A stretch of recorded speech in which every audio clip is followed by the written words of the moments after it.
Film की शुरुआत में हमें 2009 के रॉबर्ट्सटन-गंज के गांव को दिखाया जाता है, जहां पूनम घर वापस नहीं आई थी। उसके घर वाले बहुत ज्यादा परेशान हो गए थे। उसका भाई जीवन उसे ढूंढने गया था, लेकिन वो कहीं नहीं मिलती। पूनम के पिता अपने शहर के पार्टी कार्यकर्ता से मदद मांगने के लिए जाते हैं। पार्टी का सदस्य एक लड़के को पकड़ कर लाता है और पता चलता है कि पूनम अब्दुल नाम के लड़के के साथ भाग गई है, लेकिन वो लोग कहाँ गए हैं इसके बारे में किसी को नहीं पता। हर जगह दंगा फसाद शुरू हो जाता है, क्योंकि इस तरह बहुत सी लड़कियां गायब होते जा रही थी और पुलिस प्रशासन कुछ भी नहीं कर पा रहा था। इसके बाद हमें लखनऊ 2009 का समय दिखाया जाता है। यहाँ हम एसीपी भागवत विश्वास को देखते हैं, जिसे सजा मिली है क्योंकि उसने एक इन्वेस्टिगेशन के दौरान एक चोर की हड्डी पसलियां तोड़ दी थी, जिसके लिए उसे रॉबर्ट्सगंज तबादला कर दिया जाता है। एसीपी भागवत को बहुत जल्दी गुस्सा आ जाता था। हर बात में वो लोगों को मारता है, इसीलिए उसे तबादले के साथ साथ एंगर मैनेजमेंट के 10 सेशन करने के लिए कहा जाता है, ताकि उसका काम करने का तरीका बदल सके और उसका गुस्सा ठंडा हो सके।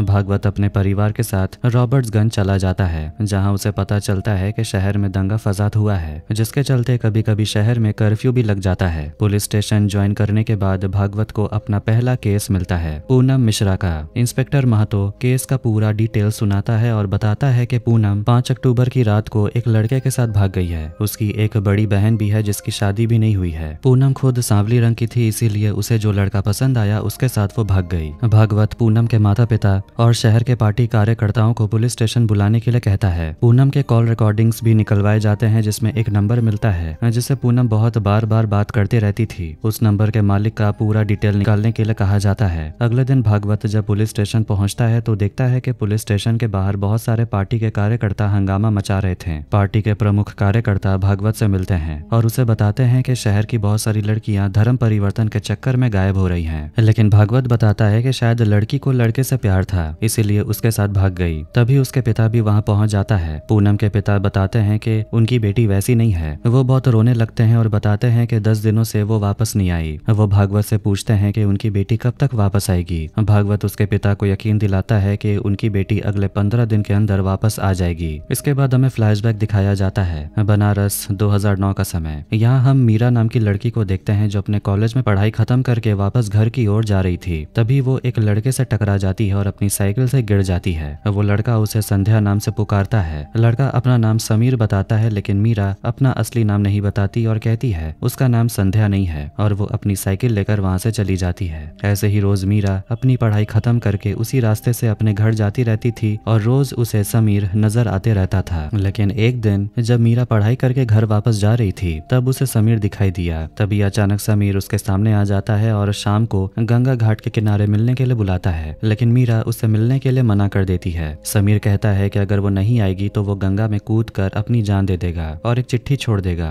ये सुनकर मीरा मुस्कुराने लगती है और कहती है चिट्ठी में मेरा नाम लिख देना, और वो अपना नाम मीरा बताती है। इधर प्रेजेंट में पूनम जिस नंबर से बार बार बात करती थी, उसकी पूरी जानकारी निकल चुकी थी। पता चलता है कि पूनम जिस लड़के से बात करती थी उसका नाम प्रवीण साहू है। भागवत पूनम के पिता को बुलाता है और बताता है कि पूनम अब्दुल के साथ नहीं भागी, बल्कि प्रवीण के साथ भागी है। वो प्रवीण के बारे में पूछने लगता है, लेकिन उसके पिता बताते हैं कि उसे प्रवीण के बारे में कुछ भी नहीं पता। इसके बाद भागवत अपनी टीम को लेकर प्रवीण साहू का पता लगा लेता है और उसे पकड़ने के लिए चला जाता है। प्रवीण अपनी जान बचाकर भागने लगता है, लेकिन आखिरकार उसे पकड़ लिया जाता है। प्रवीण बताता है कि यह नंबर उसकी बहन कौशल्या का है। वो पिछले 7 महीने से लापता है। प्रवीण अपनी बहन की FIR भी दिखाता है। प्रवीण को लग रहा था कि पूनम जिस नंबर से बात कर रही है उसे शायद पता होगा कि कौशल्या कहाँ है, लेकिन उसे नहीं पता था कि पूनम भी गायब हो चुकी है। इधर फ्लैशबैक में मीरा समीर से मिलने के लिए गंगा घाट के किनारे आती है। दोनों एक दूसरे से बातें करने लगते हैं, लेकिन थोड़ी देर बाद वहाँ पार्टी के बहुत सारे कार्यकर्ता आ जाते हैं और दोनों को अलग कर देते हैं, क्योंकि उनको लग रहा था कि लड़का लड़की को अपनी जाल में फंसाकर अपने साथ भगा ले जाएगा। और इसी के चलते शहर में बहुत सी लड़कियां गायब हो रही थी। पार्टी के कार्यकर्ता समीर को बहुत मारते हैं। इधर भागवत कौशल्या के कॉल रिकॉर्ड्स निकलवाता है और उसमें 2 नंबर पाता है जिनसे कौशल्या अक्सर बात करती थी, और इन दोनों नंबरों की जानकारी निकालने के लिए कहता है। इधर मीरा बहुत ज्यादा घबराई हुई थी, क्योंकि उसकी वजह से समीर को मार पड़ी, लेकिन समीर बताता है कि उसे फर्क नहीं पड़ता, क्योंकि वो उससे प्यार करता है। इधर कौशल्या जिन 2 नंबरों से बात करती थी उनकी जानकारी निकल चुकी थी। एक का नाम है संध्या लोहिया जो सिरसा की रहने वाली है और दूसरा का नाम है संतोष पुजारी धौलपुर का रहने वाला। भागवत अपनी टीम को लेकर धौलपुर संतोष पुजारी को पकड़ने के लिए पहुंच जाता है, लेकिन वहां पहुंचने के बाद संतोष पुजारी का पिता बताता है कि उसका बेटा नहीं बल्कि बेटी का नाम संतोष पुजारी है और उसकी बेटी भी लापता हो गई है। ये सुनकर भागवत बहुत ज्यादा हैरान होता है। इसके बाद भागवत संध्या लोहिया के घर मिलने जाता है, लेकिन वहां भी पता चलता है कि संध्या भी बहुत दिनों से लापता है। ये सुनकर भागवत हैरान होता है। उनकी जांच का दायरा ज्यादा चलता है और पता चलता है कि संध्या के अलावा पूजा, मालती जैसी बहुत सारी लड़कियां गायब हो गई हैं। ये सारी लड़कियां काम करने के लिए शहर से बाहर गई थी, लेकिन कभी वापस ही नहीं आई। इसीलिए भागवत समझ गया था कि ये सारी लड़कियां किसी वजह से गायब हो रही हैं, लेकिन किस वजह से, इसी चीज का पता लगाने के लिए सारे लोग जुड़ जाते हैं। इसके बाद भागवत अपनी टीम के साथ ढाबे में खाना खाने के लिए जाता है। माँ तो बताता है कि 5 साल पहले सिकरी गांव में छोटी छोटी बच्चियां लापता हो रही थी और जिस दिन दशहरा का महोत्सव बनाया जा रहा था तभी रावण के पुतले के अंदर से बहुत सारी लड़कियां बाहर निकली थी। सभी को लग रहा था कि ये कोई काला जादू कर रहा होगा, लेकिन इसके पीछे किसी आदमी का हाथ है। लेकिन भागवत बताता है कि ये घटना तो 1984 के समय की है और ये सब काला जादू के वजह से नहीं हुआ और जो लड़कियां वहां पर मर गई थी उनमें से उसकी बहन मोना भी थी। भागवत भावुक होकर वहां से चला जाता है। अगली सुबह भागवत को पता चलता है कि संध्या के घर पर छापेमारी की गई है, जहां उन लोगों को एक फोटोग्राफर का नंबर मिला जिसका नाम कविता शास्त्री है और उसकी दुकान मंडुआ डी में है। मंडुआ डी राज्य का बहुत बड़ा रेड लाइट एरिया है। भागवत अपनी टीम से मंडुआ डी जाने के लिए और वहां जाकर इन सारे लापता लड़कियों का पता लगाने के लिए कहता है। मंडुआ डी पहुंचने के बाद उन लोगों को पता चलता है कि कविता शास्त्री नेपाल गई है शादी का वीडियो बनाने, लेकिन जैसे ही वो आती है उसे पुलिस स्टेशन आने के लिए कहा जाता है। भागवत अपने सीनियर्स के पास जाता है और बताता है कि उन्हें मंडुआ डी जगह के बारे में पता चला और उसे यकीन है कि ये सारी लड़कियां जो लापता हो गई हैं ये यहीं पर मिल जाएंगी। इसीलिए वो अगले दिन रेड मारने की परमिशन मांगता है। छापा मारने के बाद बहुत सारे लड़कों को पकड़ा जाता है, जिनमें एक लड़का भागवत को बताता है कि वो सारी लड़कियों को बाहर से लेकर आता है, कोई भी लड़की लोकल की नहीं होती और उन सारी लड़कियों को मुंबई, दुबई या फिर नेपाल भेज दिया जाता है। ये सुनकर भागवत गुस्से में आ जाता है और उसे बहुत मारता है और कहता है कि इसके बाद से लड़कियों का धंधा बंद करना होगा। इधर फ्लैशबैक में समीर मीरा से मिलने के लिए आता है और उसे बताता है कि वो उससे प्यार करता है और उसके साथ शादी करना चाहता है। मीरा मान जाती है। इधर प्रेजेंट में भागवत कविता शास्त्री की दुकान के बाहर आकर देखता है कि कविता शास्त्री नेपाल से वापस आ चुकी है। भागवत कविता का पीछा करता है और उसके घर तक पहुंच जाता है। भागवत पूछता है कि चंद्रपाल कहाँ है, क्योंकि कविता चंद्रपाल से अक्सर बात करती थी, लेकिन जब वो कविता के फोन से चंद्रपाल का नंबर डायल करते हैं तो उसमें सूरज का नाम लिखा आता है। कविता बताती है कि उसका पूरा नाम सूरज जायसवाल है और वो अपनी फोटो निकलवाने के लिए मेरी दुकान पर आया था और उसी से उसकी जान पहचान हुई थी। भागवत सूरज का निकलवाया हुआ फोटो देखने के लिए कविता की दुकान में जाता है, लेकिन ये फोटो बहुत धुंधले थे और उनमें एक स्कूटर की भी फोटो थी। उनमें 2 फोन मिलते हैं जिनका IMEI नंबर किसके नाम पर रजिस्टर्ड है ये पता करने के लिए वो कहता है। इधर फ्लैशबैक में मीरा छिपकर समीर के साथ एक होटल में मिलने जाती है, जहां होटल का कर्मचारी मीरा को घूरता रहता है। समीर को बहुत गुस्सा आता है क्योंकि वो दोनों एक दूसरे से प्यार करते हैं, लेकिन अगर वो दोनों बाहर कहीं भी जाते हैं तो पुलिस वाले उन दोनों को अलग कर देते थे। वो दोनों एक साथ ठीक से बात भी नहीं कर सकते, इसीलिए समीर मीरा से उसके साथ भाग चलने के लिए कहता है। मीरा ऐसा करने से मना करती है और एक बार उसके परिवार से बात करने के लिए कहती है, लेकिन समीर बात करने से मना कर देता है। इधर भागवत और उसका परिवार दशहरा मना रहा था, लेकिन उसे चिंता सता रही थी कि जो कुछ भी उसे सुराग मिला था उसका कोई भी फायदा नहीं हुआ। तभी महतो का फोन आता है और बताता है कि जो 2 फोन का IMEI नंबर मिला था उनमें से एक नंबर अभी अभी चालू हुआ है और जो कोई भी ये फोन इस्तेमाल कर रहा है वो कल आपके सामने होगा। ये सुनकर भागवत थोड़ा राहत की सांस लेता है। इधर हम देखते हैं कि समीर मीरा को लेकर भाग जाता है और शहर के बाहर जाकर देवलोक होटल में जाकर रुकता है। मीरा अपनी शादी का जोड़ा भी साथ लेकर आई थी जिसे वो पहनती है और फिर दोनों एक दूसरे के साथ इंटीमेट होने लगते हैं। इधर हम देखते हैं कि 2 लड़कों को पकड़ा जाता है जिनके नाम पर 2 फोन का EMI नंबर रजिस्टर्ड था।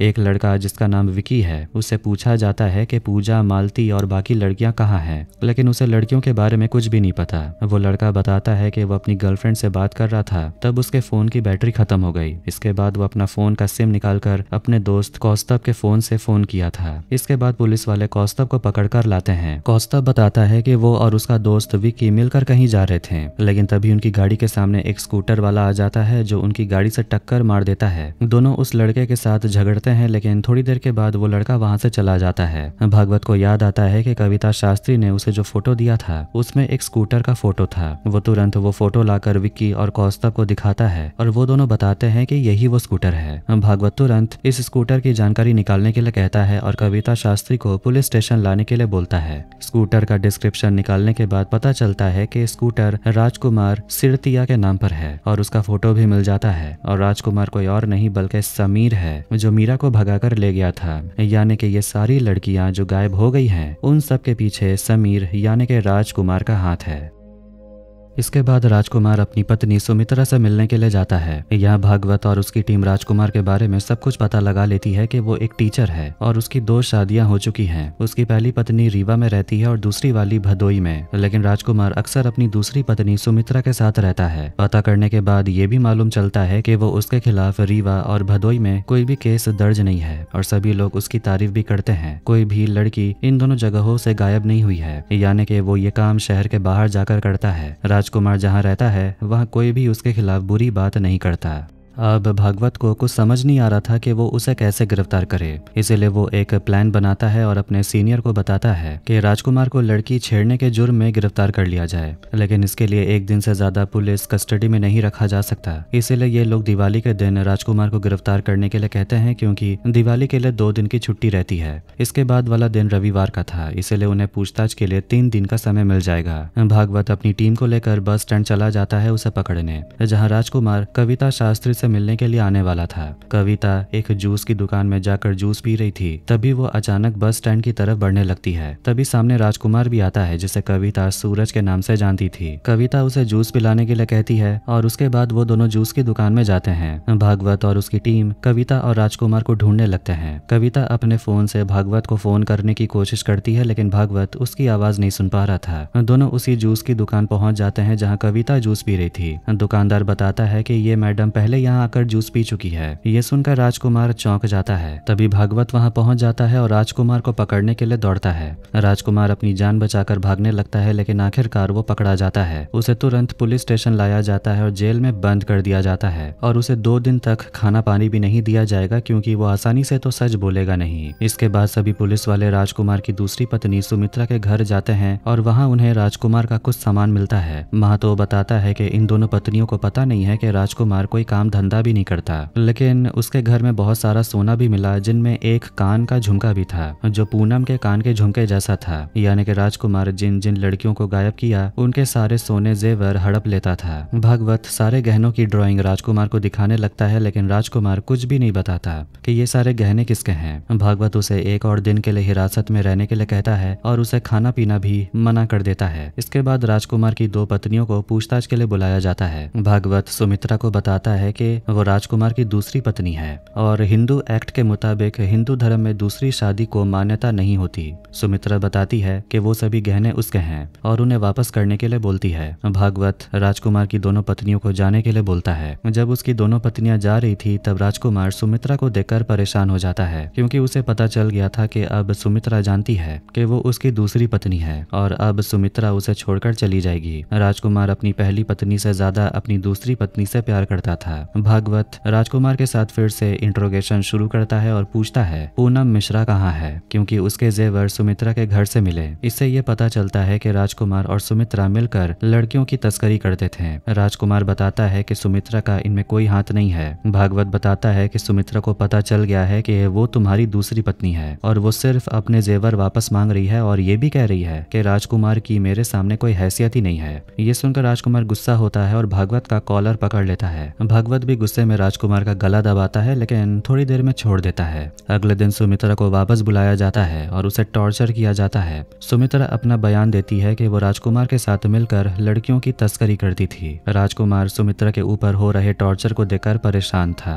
भागवत फिर से राजकुमार से पूछताछ करने के लिए आता है और उसे बताता है कि सुमित्रा ने कबूल किया है कि वो तुम्हारे साथ मिलकर लड़कियों की तस्करी करती थी। राजकुमार यहाँ सब कुछ सच सच बताने लगता है। कहता है कि वो पूनम मिश्रा को जानता था, पूनम की एक बड़ी बहन भी थी जिसकी शादी नहीं हो रही थी। राजकुमार ने पूनम से बातचीत शुरू की और धीरे धीरे पूनम को राजकुमार से प्यार हो गया। इसलिए राजकुमार ने पूनम से कहा कि उसके साथ भाग चले। फिर दोनों जाकर होटल में रात गुजारे। राजकुमार बताता है कि वो पूनम को अपने गुरुजी के साथ मिलवाना चाहता था, इसलिए वो उसे लेकर बस पकड़ने के लिए बस स्टैंड चला गया। पूनम बहुत ज्यादा घबराई हुई थी क्योंकि उसे चिंता हो रही थी कि कहीं वो प्रेग्नेंट ना हो जाए। इसलिए राजकुमार ने उसे कहा कि उसके पास एक आयुर्वेदिक दवाई है जो लड़कियों को प्रेग्नेंट होने से रोकती है। राजकुमार पूनम को एक आयुर्वेदिक दवाई दे देता है जिसे लेने के लिए वो बस स्टैंड के बाथरूम में चली जाती है, लेकिन वो दवाई साइनाइड थी जिसका इस्तेमाल सोना चांदी को चमकाने के लिए किया जाता है और अगर कोई इंसान साइनाइड का छोटा सा भी हिस्सा खा ले तो उसकी तुरंत मौत हो जाएगी। राजकुमार ने पूनम को साइनाइड खिला दिया और इसके बाद उसकी मौत हो गई। राजकुमार बस स्टैंड में थोड़ी देर इंतजार कर रहा था और इंतजार करने के बाद जब पूनम नहीं आई तब उसे समझ आ गया कि पूनम मर चुकी है और वो बस पकड़कर वापस अपने घर चला गया। भगवत उसे अपने कस्टडी से ले जाने के लिए कहता है। भगवत को जब पता चलता है कि पूनम अब मर चुकी है तो वो महतो से कहता है कि 5 अक्टूबर की रात बस स्टैंड के बाथरूम में जो लाश मिली थी उसका डिटेल निकालो। महतो उस पुलिस स्टेशन जाता है जहां पर इसका केस दर्ज हुआ था। वहां बताया जाता है कि उस रात जो बॉडी मिली थी वो पूरी तरह से सड़ चुकी है। भागवत ये खबर पूनम के घर वालों को बताता है, कहता है कि उनकी बेटी अब जिंदा नहीं है। ये सुनकर पूनम के घर वाले बहुत ज्यादा रोने लगते हैं। भागवत और उसकी टीम जब राजकुमार को लेकर पुलिस स्टेशन जा रहे थे तब रास्ते में राजकुमार को भूख लग जाती है। वो सभी एक ढाबे में रुकते हैं खाना खाने के लिए। भागवत राजकुमार से कहता है शुरू से बताने के लिए। राजकुमार सभी लड़कियों के नाम बताने लगता है जिसके साथ उसने ये सब कांड किया है और सभी लड़कियों को उसने साइनाइड देकर मारा था और आखिरी में मीरा के साथ भी उसने ऐसा ही किया। वो उसे लेकर बस स्टैंड लेकर आया था और उसे आयुर्वेदिक दवाई की जगह साइनाइड दे दिया और मीरा साइनाइड को दवाई समझकर उसे खा लेती है और उसकी वहीं पर मौत हो जाती है। सारी लड़कियों का नाम लिखने के बाद पता चलता है कि राजकुमार ने कुल 19 लड़कियों को मारा है। ये जानने के बाद भागवत राजकुमार से कहता है कि तुम इंसान नहीं हो बल्कि तुम राक्षस हो। फिर अगले दिन उसे डिस्ट्रिक्ट कोर्ट में लाया जाता है जहाँ के जज उसका चार्जशीट देखकर हैरान हो जाते हैं और उसे सरकारी वकील देने का ऐलान करता है, लेकिन राजकुमार सरकारी वकील लेने से मना करता है क्योंकि वो जानता था कि अगर कोई सरकारी वकील उसका केस लड़ता है तो वो केस हार जाएगा। इसीलिए वो कहता है कि वो अपना केस खुद लड़ना चाहता है। इसके बाद राजकुमार लॉ की जानकारी लेना शुरू कर देता है। इधर भागवत एक लड़के से मिलता है जो उसे बताता है कि राजकुमार ने 2003 के समय में एक लड़की के गहने चोरी किए थे, लेकिन एक दिन वो लड़की उसे रंगे हाथों पकड़ ली थी और उसके बाद पुलिस वालों ने उसे बहुत मारा जिसके चलते उसे सारे गहने वापस करने पड़े। तभी उसने फैसला लिया था कि वो कोई भी काम अब अधूरा नहीं छोड़ेगा और एक आदमी का पता चला जो आकर बताता है कि वो राजकुमार और उसके परिवार को बचपन से जानता है और ये भी बताता है कि उसने पूनम के साथ उसे बस स्टैंड में देखा था। धीरे धीरे करके भागवत कुछ और लोगों से मिलता है जो राजकुमार को जानते थे। कोर्ट में होटल के रिसेप्शनिस्ट को बुलाया जाता है और उसे पूछा जाता है कि राजकुमार तुम्हारे होटल में आया था या नहीं। वो आदमी बताता है कि राजकुमार उसके होटल में आया था और उसने अपना नाम पारस लिखवाया था और वो अपनी पत्नी के साथ आया था जिसका नाम पूनम था, लेकिन राजकुमार बताता है कि वो जबरदस्ती पूनम को वहां लेकर नहीं गया था बल्कि उसकी भी इच्छा थी। राजकुमार सबके सामने नाटक करता है और पूनम की याद में रोने लगता है। पूनम के पिता भी बहुत ज्यादा दुखी हो जाते हैं। उन्हें लग रहा था कि उनकी बेटी ने उन्हें सबके सामने बेइज्जत कर दिया और वो अब किसी को मुंह दिखाने के लायक नहीं रहे। अगले दिन फिर से कोर्ट में पेशी होती है। राजकुमार एक डॉक्टर से बात करने की कोशिश करता है जिसने पूनम का पोस्टमार्टम करवाया था। डॉक्टर बताता है कि उसके शरीर पर कोई भी घाव का निशान नहीं है और इसे ये पता चलता है कि पूनम के साथ जबरदस्ती नहीं की गई। डॉक्टर ये भी बताते हैं कि बस स्टैंड पर जो बाथरूम था वो अंदर से बंद किया गया था और जब बाथरूम खोला गया तब पूनम की लाश पूरी तरह से सड़ चुकी थी। इसका मतलब यह है कि पूनम ने खुद को खत्म किया। ये सुनकर भागवत गुस्से में आ जाता है क्योंकि कोई भी चीज उसके प्लान के अनुसार नहीं हो रही थी।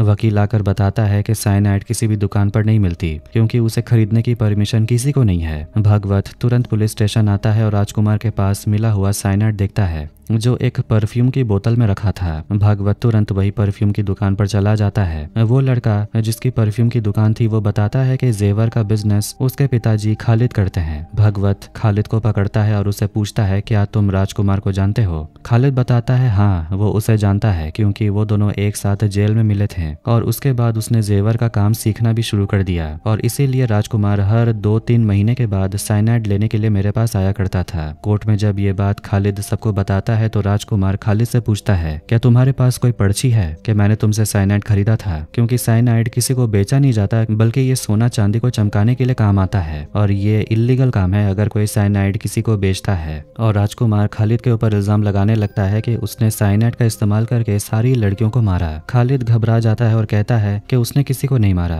और वो अपना बयान भी बदल देता है कि उसने राजकुमार को साइनाइड नहीं बेचा। ये सब देखकर भागवत और गुस्सा हो जाता है, क्योंकि खालिद एकमात्र आदमी था जो राजकुमार को सजा दिलवा सकता था, लेकिन उसने भी अपनी जान बचाने के लिए अपना बयान बदल दिया। भागवत गुस्से में राजकुमार को मार देना चाहता था, लेकिन वो ऐसा नहीं कर पाता। वो चाहता था कि वो सबके सामने घुटने टेक कर अपनी गुनाहों की माफी मांगे। भागवत सभी लड़कियों का डिटेल चेक करने लगता है, लेकिन जिन्हें राजकुमार ने मारा था उसमें देवलोक लॉज नाम के एक होटल के बारे में पता करने के लिए वो कहता है। देवलोक लॉज का पता लगने के बाद वहाँ के रिसेप्शनिस्ट को राजकुमार का फोटो दिखाया जाता है और वो उसे पहचान लेता है। कहता है कि ये राजकुमार यहाँ पर आया था। इसके बाद भागवत वही पुलिस स्टेशन चला जाता है जहाँ पर मीरा के लापता होने का केस दर्ज किया गया था। वहाँ हवलदार बताता है कि उसने खुद मीरा को अस्पताल पहुँचाया क्योंकि वो बेहोश हो गई थी। ये सुनकर भागवत हैरान हो जाता है, क्योंकि उसे पता चलता है कि मीरा मरी नहीं है बल्कि जिंदा है। इसके बाद भागवत तुरंत उस हॉस्पिटल जाता है जहाँ पर मीरा को एडमिट करवाया गया था। वहाँ पर डॉक्टर बताते हैं कि 5 अक्टूबर की रात को शालू नाम की लड़की को भर्ती करवाया गया और कांटेक्ट करने के लिए नीलिमा का नाम लिखवाया गया। भागवत नीलिमा से मिलने के लिए चला जाता है। नीलिमा बताती है कि मीरा 40 दिनों तक कोमा में थी। जब उसे होश आया तो वो बहुत ज्यादा डिप्रेशन में थी और घबराई हुई थी, और पिछले साल उसकी शादी भी हो गई थी और उसके बच्चे भी हैं। भागवत शालू से मिलने के लिए जाना चाहता है, लेकिन नीलिमा उसे मिलने के लिए मना करती है, क्योंकि अगर उसके पति को पता चला तो वो उसे छोड़ देगा, क्योंकि शालू उसका असली नाम नहीं है बल्कि मीरा है, यानी कि मीरा ने उस दिन साइनाइड नहीं खाया था। भागवत मीरा से मिलने के लिए जाता है और उसे बताता है कि वो राजकुमार को नहीं छोड़ेगा और इसके लिए वो उसे कोर्ट में लेकर जाना चाहता है। मीरा राजकुमार को सजा देना चाहती थी, क्योंकि उसने उसके साथ जो किया इसके चलते उसकी पूरी जिंदगी बर्बाद हो गई। मीरा पूनम की तस्वीर देखती है और रोने लगती है। भागवत अगले दिन मीरा को कोर्ट में लेकर आता है, जिसे देखकर राजकुमार घबरा जाता है, क्योंकि उसे यकीन नहीं हो रहा था कि मीरा जिंदा है। मीरा की गवाही देने के बाद राजकुमार को सजा हो जाती है और बाकी 19 लड़कियों को न्याय मिल जाता है। और इसी के साथ ये फिल्म यहीं पर एंड होती है। तो आपको ये वीडियो कैसा लगा कमेंट करके जरूर बताएं। वीडियो पसंद आया तो वीडियो को लाइक कर दें, चैनल को भी सब्सक्राइब कर दें। मिलते हैं नेक्स्ट वीडियो में। Take care.